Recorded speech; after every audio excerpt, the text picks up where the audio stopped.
ASEA fam, and welcome to the ASEA podcast. I have a very special guest today, and I know that we love hearing from him, so I'm not even going to take like a long time to introduce him.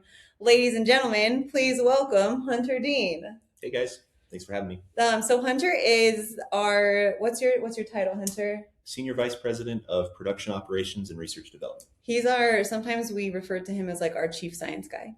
So he's the guy in the Redox Center. You've probably seen videos of him. He does Redox Real Talk with me on our Instagram. So that is like a weekly segment that we do on the at ASEA Global Instagram. And we just kind of talk through little bits of science and product knowledge. You guys seem to really love that. You guys meaning brand partners and people who are learning about ASEA. So I decided to beg him for some of his time so we could just talk through a little bit about the science behind everything and some cool stuff that we've been looking into and learning more about. Yeah, absolutely. Happy to be here. So Hunter, thanks for joining us. Let's talk a little bit about why we need to supplement in general. Like why maybe our bodies they used to do everything that they need to do and now supplements are so important. Why is that the case?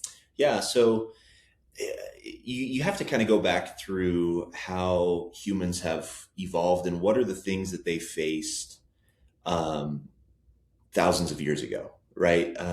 Evolution happens slowly. And so our biological systems are really not too indifferent from humans from 5,000 years ago. Right. We don't look different. We still have our tailbones. Yeah. And so that biological process, that evolutionary process changes genetics very slowly. And so again, we're very similar to humans 5,000 years ago, but our lifestyles today are very different. Right. I've heard the scenario of like the lion being the stressor, right? And we have to like take cover or the fight or flight. And that was like I don't know how often people were being attacked by lions, but hopefully not very often. And today we're living in, you phrase it so well on one of our things, it's like a constant state of stress. Yeah. So there's this constant state of stress that's happening in our modern lives. And really, so to kind of illustrate that, you talk about the lion, and that's a great example. So 5,000 years ago, we're living in some, ancient society. A group of lions shows up to the village and attacks us. Okay, well, there's a huge stressor. Yeah, high spike. High level of stress, right? Cortisol through the roof. But then we fight off the lions leave, and it's very much an acute instance of stress. And when I say acute, I mean short time period. Okay, just it's here, we were stressed, we're done, we can relax. Yep. And if you look across ancient civilizations and ancient lifestyle, that acute stress is really the predominant stress type that human species were exposed to. Inclement weather, a storm rolls in. I have to rapidly adapt to the cold weather that's coming in, and then the storm leaves, and now I can recover. Okay, our bodies had more time to relax after those peaks. Yep. And then if you go back to even hunter-gatherer societies, they're marked by these periods of feast and famine, right? So a period of adversity, a period of physiological stress in lean times, right? I haven't found any food. I haven't been able to make a kill recently. I'm starving, quote unquote, for a short period of time. I then am able to kill an animal. I stumble upon a blueberry bush, and now I have food and I gorge myself. And now I'm not stressed. And now there's no longer the physiological stressors of hunger. So in ancient lifestyles, and really how humans have biologically evolved during that period, is this acute moment of stress, or this acute period of stress, followed by a period of recovery. So if it were a graph, it would look like we would have almost a horizontal line and then a literal spike or a big giant peak, and then we're back to a horizontal line. Yeah, exactly. And now today it's not so much like that. Yeah, today you have a constant elevated line of stress. So right? Now it may be horizontal, but it's way up higher on the graph.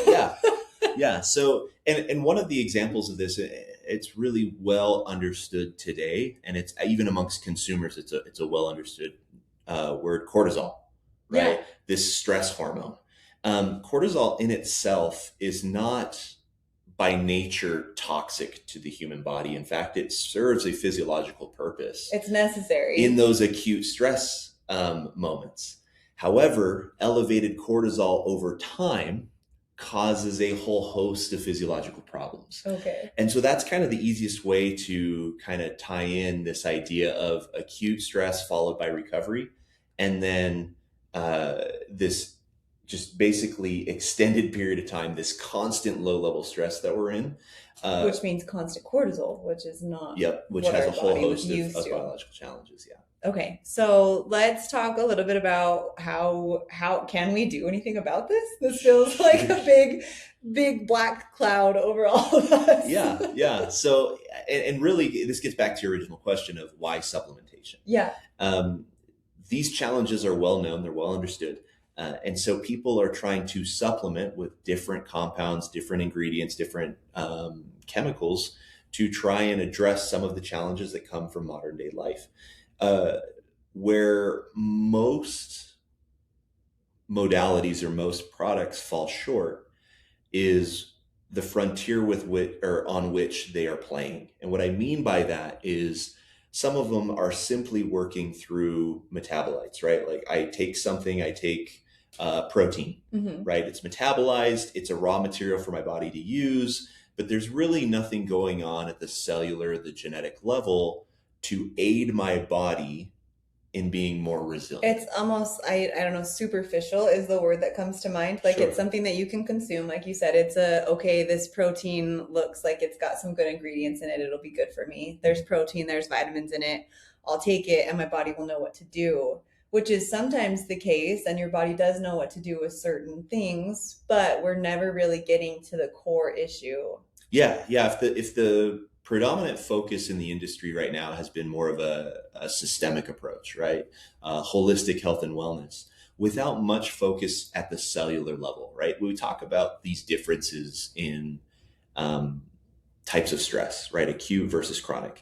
A lot of that is caused by our lifestyle today. Well, and hold on, let's pause really quickly and talk. You did kind of give a definition of acute, and that was a spike earlier. Just for those, just making sure we all know our definitions. Acute is not long-term, it is that spike. Yeah. And chronic, like a chronic illness, if you will, is that long-term, almost never ending. Yeah, happening over time, right? Just wanted to make sure that we gave those definitions in case they're necessary. Yeah, that's great. And so a lot of this chronic stress is coming from lifestyle today. So if you look at population growth over the millennia since ancient times, there are more and more humans on the earth today. And really the reason that happened is things like the advent of agriculture, the Industrial Revolution. I was going to say it, I was going to beat it, you guys. You got it. As these technological advances happened, the ability to sustain a higher population has improved. However, there has been a change fundamentally to how we live lives that have come from those technological advancements. For example, the humans from 5,000 years ago were never exposed to exhaust off of a vehicle. Yeah. They were never exposed to microplastics in our plastic packaging of our food. And heavy metal toxins. We weren't eating heavy metals. The diet of a maybe not necessarily an agricultural society, but a hunter-gatherer society was quite varied in its diet, right? You kind of ate what you found, you ate what you killed. Yeah. In today's society, with such a large population, the only way to sustain this population is with largely monocrop agriculture. There are some cool companies that are doing sustainable farming and kind of mitigating some of those problems that come with really large scale agriculture, but it's still largely monocrop, right? The wheat, rice, these things that we eat as staples. In order to achieve that high volume of food production, you have pesticides, you have fertilizers, you have really a system that has depleted our diets of the essential nutrients that we need. It's why you see enriched on flour, right? Sure. Because to get it shelf stable, sorry, pardon my stumble there, to get it shelf stable, you actually have to remove some of the nutrients and then they're placed back in it in like a synthetic way. So even the foods that we eat are not doing what our body needs them to do. Yeah. And you look at work cycles, right? So we work 40 hours, 50 hours, 60 hours a week. Mm-hmm. Our sleep cycles are all messed up. We have blue light coming into us from our screens. We have all sorts of physiological stressors that, again, we are not well positioned from a biological standpoint to address that, which leads to this chronic stress, this elevated low level stress that, again, our body cannot respond to adequately. Yeah, we just don't have what we need to be able to combat that. Yeah, we don't have the physical tools in our genes to be able to address that. And so there's this concept that scientists refer to as allostatic load. And what that is a kind of thought of as a wear and tear on the system that's a result of this chronic stress.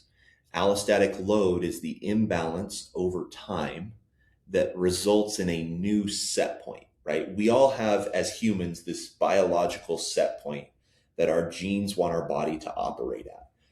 But when we're exposed to this chronic stress, we start to wander off of that set point. And that delta, or that difference between the new chronic stress set point and our biological genetic set point, is what's called allostatic load. So could we think of this in terms of like a graph? You said delta, and I was like, oh no, I'm out of my league The here. difference. Okay, Yes, the so difference. if we thought of this as a graph, Yeah. would one of the axes be stress level and one would be time? Yeah. Okay, so we're kind of looking at it like that. We're supposed to be staying pretty low on the stress level, but our allostatic load with the stresses that we're under make that those dots on the graph, if you will, rise up higher on the stress. Yeah, so what you end up with is a bigger difference between the two lines. Okay, right? which Your is set referred point- to as a delta. Yep, exactly. So the flat line at the bottom is your biological or genetic set point. It's Okay. the optimal way that your body wants to run. Okay. Stress offsets your real set point upward into an elevated stress zone.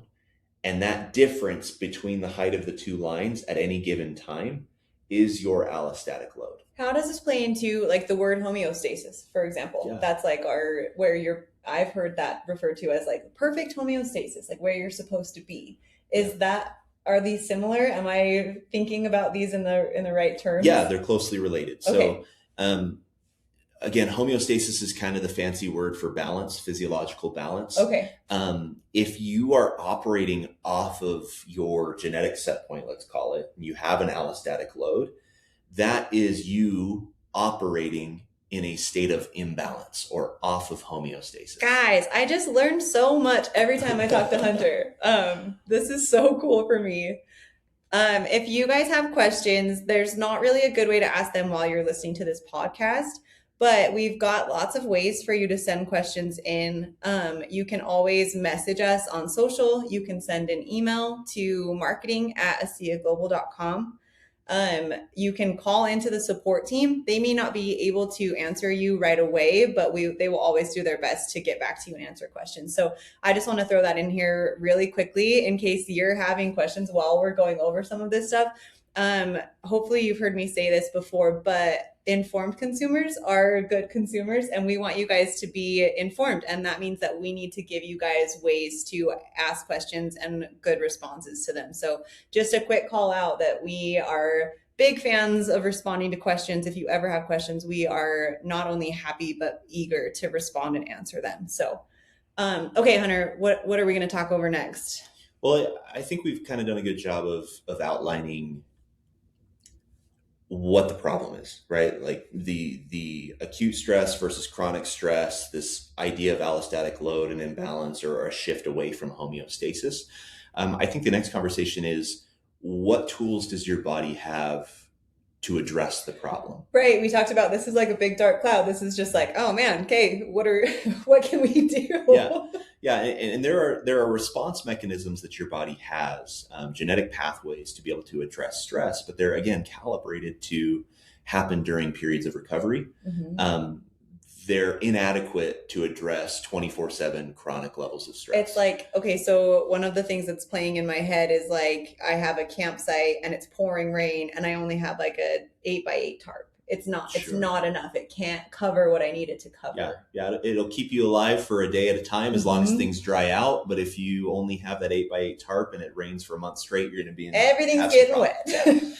Yeah. wet. And so one of the principal pathways that your body has, it's well studied and well known at this point, is the NRF2 pathway or NRF2 pathway.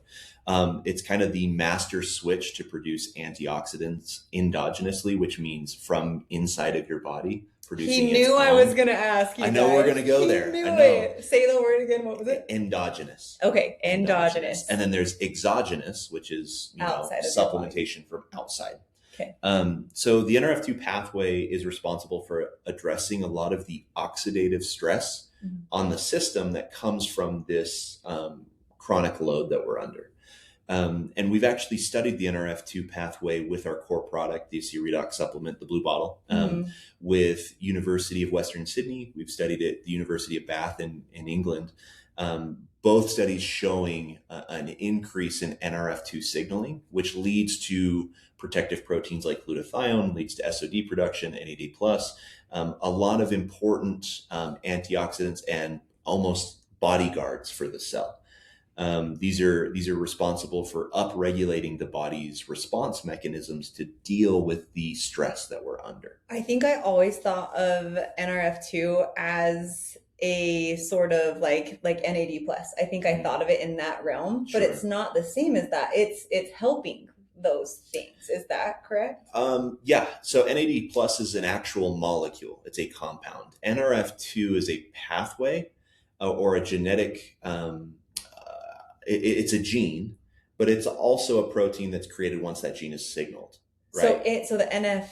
The NRF2 is helping the NAD molecule compound do its job. The NAD molecule, the SOD, the glutathione are all compounds that are produced when NRF2 is happening. Okay. So think of NRF2 more of as a process, whereas the others are actual compounds or molecules. I don't know, maybe that's a silly question. No, and you guys all knew the answer to that, but that was helpful for me. Yeah. And what I mean by, now we're getting into the weeds here technically. So you guys bear with me for a little bit. We'll get back to the We've got to let him nerd out for a sec, guys. The reason I say it's a gene and a protein is the gene itself is signaled. The protein is not created, but allowed to separate and translocate to the nucleus of the cell, which signals the production of glutathione. So, of course. So it's a gene, but it's also a protein. And so, again, NRF2 is one of those core pathways that the body has. However, again, we go back to our genes have been evolved to address acute stress for a period of time. And our current biological system doesn't have enough activity in the NRF2 pathway to be able to address this chronic load that we find ourselves under. Oh, I'm really glad we went over those definitions a little bit ago. Okay, that's lovely, but we still haven't said, okay, this is how we're going to help you do this. Yeah, so I mentioned the university studies. Right. What we found was that when cells are supplemented with ASEA redox supplement, the NRF2 activity goes through the roof, upwards of 80% in some cases. With some of our products like Redox Gold, it's upward of 180%. Those are huge numbers. Yeah, massive numbers, especially when you consider NRF2 pathway is really one of the principal pathways that the body has to address the stress. Yeah. When you can upregulate kind of one of the main tools that your body has, it's able to kind of address that allostatic load, and the effects are cumulative over time. So it's not just drink it once, get the benefit, and now you're good. Again, chronic stress is chronic stress because it happens over time. You can't possibly fix something in the one sitting. It's Exactly. got to be maintenance. Yep. And so you're not going to be able to take any product, not ours, not anybody else's, and be able to take it once and say, okay, my allostatic load has been corrected and it's going to stay there forever. So the stress is chronic, so the supplementation has to be chronic as well. Sure, you don't usually think of chronic in like good terms, but if it's long-term stress, if it's happening daily, then the supplementation or what you're doing to combat that also needs to be long-term. Yeah, absolutely. And one of the reasons why our product specifically is so effective is it's working at the cellular and the genetic level. We talked about this idea that macro health or the health of the entire body is dependent upon the health of the cells. And resilience is really, resilience happens inside of the cell. It doesn't happen like on the body as a whole. It's every single cell being resilient to the stress that it is exposed to on an individual basis. So resilience is a cellular topic, not a macro topic. Okay. And so because our product works with the cell on a cellular level, you're able to address resilience directly. And we do it through introduction of something called redox signaling molecules. These are high energy molecules that are capable of donating their energy to the cell that act like a signal to upregulate those protective processes like NRF2 inside of the cell. Okay, so it's not adjusting anything happening in the cell. It's more so helping the cells and those, what did you call it? A pathway, I suppose. Sure. Do what they're supposed to do.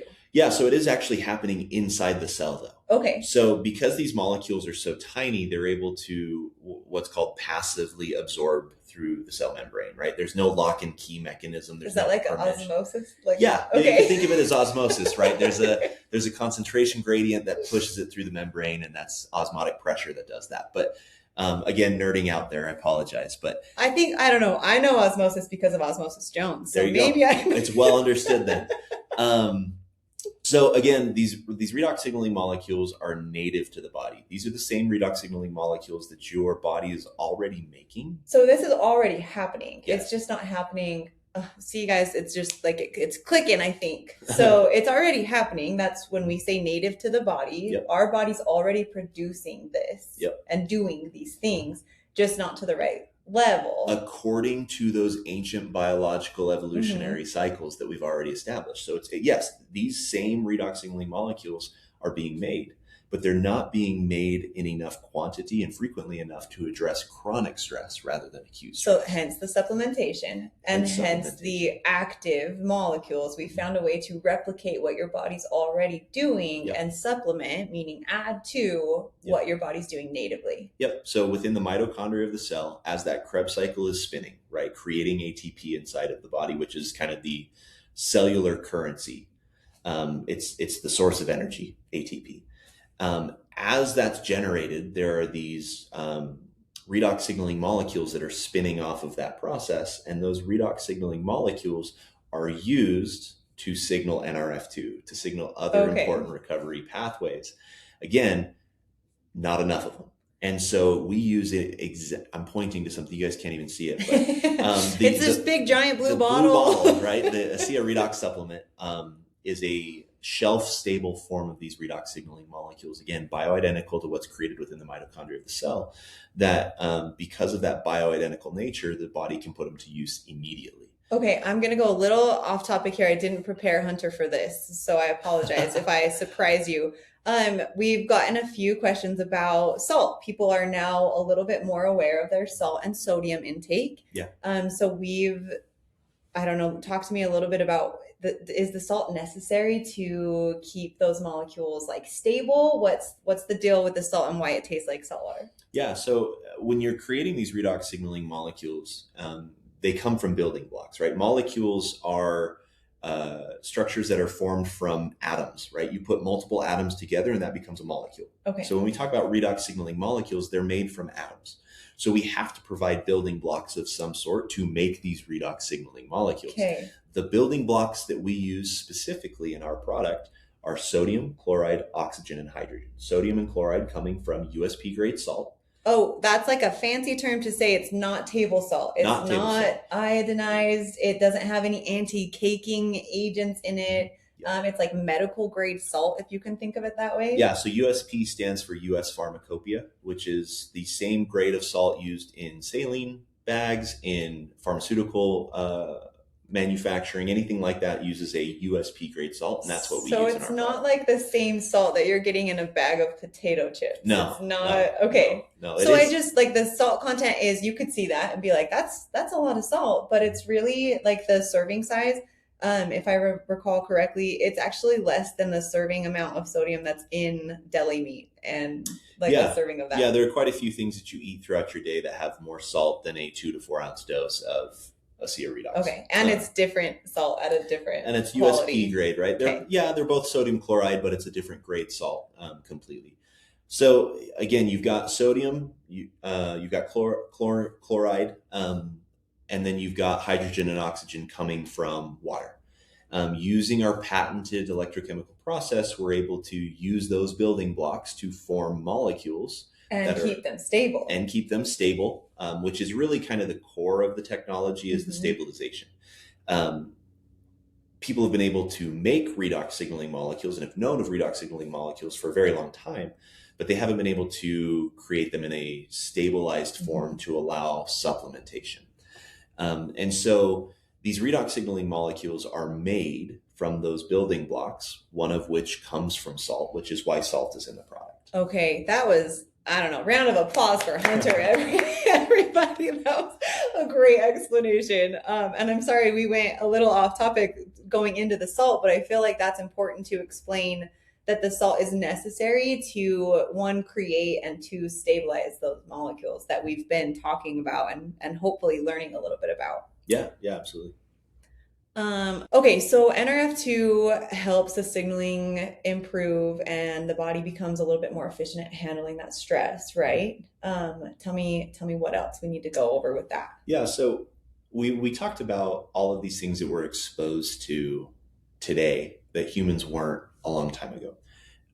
This kind of brings up why detoxification or detox is such a common thing in health and wellness, and why that there are a ton of detox products using different mechanisms, different compounds, different products, is because there are a lot of things that end up in our body that are foreign to our body that, again, from a biological standpoint, we are not well equipped to deal with. Yeah, that's not supposed to be there. Yeah, exactly. So the NRF2 pathway is not just an antioxidant pathway, right? Through the production of glutathione. Glutathione is a powerful antioxidant. So the oxidative stress that we're exposed to, we talked about already, is addressed through glutathione. But glutathione also serves an important detoxification purpose. There are a lot of toxins that end up in the body that are fat soluble rather than water soluble, and are therefore difficult to remove from the body. Okay. When glutathione comes into contact with these toxins, it turns it into the water soluble form of that toxin and allows. Then it's easier for your body to get rid of it. Yep. Okay. Glutathione can also bind to things like heavy metals in the body in a similar way, making it easier for your body to get rid of those things. What? I did not know that. And so NRF2 is not just an antioxidant pathway; it's a detox pathway as well. And when we talk about pesticides, microplastics, heavy metals, all necessary to some extent to be able to sustain a large population, those things find their way into our bodies. Not necessary for your body to perform. Not necessary for the body to perform well. In fact, it's antithetical to that. But glutathione is an important detoxification compound for the body. And so there's not only the antioxidant benefit, but there's also the detox benefit as well. Okay, which comes from the help of the NRF2 pathways. Okay. Yeah. So really where you're going with this is kind of the summary, right? Is, hey, humans evolve very slowly. Our technology has changed extremely rapidly, and therefore the lifestyle we live today is very different than we lived 5,000 years ago. Because of that, we're exposed to entirely new stressors that, again, we're not well equipped for, which leads to an imbalance because of chronic stress. That imbalance can be addressed if you stimulate at the cellular level those response mechanisms like NRF2. If you do that, you minimize your allostatic load, you get back into homeostasis, and you maintain better health outcomes and largely health span over the long term.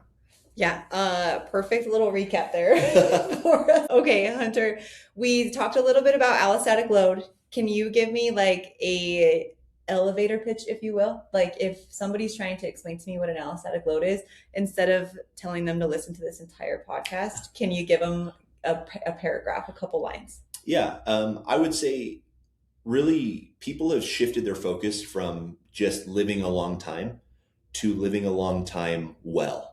Right. And there's this difference fundamentally between lifespan and health span. And health span is closely tied to this idea of allostatic load. The longer you live under allostatic load, the less life or health span you'll have. So being able to address allostatic load and getting into balance and staying in balance is central to health span. Health span is like, we need to bring that up more. Yeah. That is such a good way about thinking. Like, sure, you can live to be 80, but are you going to be miserable for Yeah. those last 20 years? Yeah, certainly. I want to live a long life, but I want to live a healthy life too. Yeah. Right. And so this idea of health span comes at its core. How well do you manage imbalance over time? And again, under today's, we've said it many times at this point, under chronic stress, under chronic load, it's very difficult to maintain balance with our natural processes. Yeah. So the constant stress means that we need constant supplementation, and whatever product you choose to do that with, obviously, we think it should be said big blue bottle we've been talking about, but I think consistency is kind of key, like finding that groove that's right for you and staying in it. Yeah, and I would even plug. It's not just about products and supplementation; it's about lifestyle as well, right? Some of the people that have the best results with our products, and I would argue other products as well, are those that begin to look at their lifestyle and say, how can I maximize my ability to respond to stress? Things like making sure that you're going to bed at a consistent time every night. Well, I'm working with your circadian rhythm. Did I say it right this time? Rhythm. Circadian rhythm. Dang it. Yep. Leave your phone away from your bed. Don't sit there on your phone while you're in your bed. Make sure you're exercising daily. These things all help to prime the body to be able to respond to this chronic stress that we're under. And then when you layer it with a product like ASEA Redox supplement, helps you sleep better, helps you recover faster, helps you address the allostatic load that you're under. That's really what health span's all about, is not only supplementation, but also adopting healthy practices. Okay, I have like one more question for you. I feel like people don't think about their health span until it's almost too late. Like we're waiting until it's like, okay, my back is hurting all the time, Sure. or I'm sleepy all the time. What can I do? Instead of being reactive, how do we get more people to understand that you have to be proactive? Like you don't have to wait until you're older and hurting all the time to do this stuff and make these lifestyle changes. Like 20 is even too late. Like yeah, it's really tough, and I think the culture is beginning to shift that direction, which is great to see. But we all live such hectic, busy lives where we're almost, at least I certainly feel this way sometimes, like I'm just trying to put out the fire that's in front of me and addressing health span that's going to happen 30, 40 years from now. It's easy to put that on the back burner. But one of the things that's so common as I talk to people that have been on this product and people that are just looking for a better health and wellness lifestyle overall is you kind of take your health for granted until you no longer have it. Yeah. And a lot of people will talk to me saying like, well, hey, how do I use this to fix XYZ? And the unfortunate truth is you're not going to undo 25, 30, 40 years of imbalance in a year with any product or with any practice. Yeah. And so really the key is managing that allostatic load early and doing it consistently throughout the decades to make sure that you acquire kind of that long-term health span. So then you don't have to recover from anything. Yeah. You've been preventative about it. You've kept that allostatic load lower, hopefully. Yeah. And one of the things that's really challenging about this idea is it's pretty evident. People who have been around ASEA for a long time know that those that have those really challenging health circumstances see responses really quickly on the blue bottle, right? On ASEA Redox supplement. But the people who are making sure they are going to bed on time and are kind of putting in those preventative measures, there's not as much to recover. Yeah, there's not those symptoms that people are feeling. Here's the challenge though, is those people who are seeing improvements sometimes see it completely kind of get to where they want it to be. Sometimes they don't. Sometimes, 20 years of imbalance just takes a really long time to try and bounce back Yeah. from. Whereas, myself, or people in my age bracket may sleep well, they may be able to exercise, they feel pretty good, they have energy throughout the day. They take the product and they're going to be like, "Oh, I don't feel a whole lot." Yeah. Um, Again, I take vitamin C every day. I don't feel the difference when I take Right. vitamin C every day. The idea is I'm addressing that low level chronic stress over the years, which is going to inarguably improve my health span over time. It is preventative. So you're not feeling any better because there's nothing, well, not nothing, but there's nothing to feel better from. Yeah, I You're feel pretty just good. helping keep that stress and all those bad things that come along with it at bay Yeah. earlier than other people. Yeah. So Yeah. not feeling anything is almost like a good sign. It's kind of like a, hey, Yeah. your body's doing good. Yep, exactly. And one of the kind of visual examples that I give is this idea of filling up a bucket, right? So if you've got a bucket on the ground and you've got a hose in it and you're filling it up with water, um, a health challenge is when the water overflows.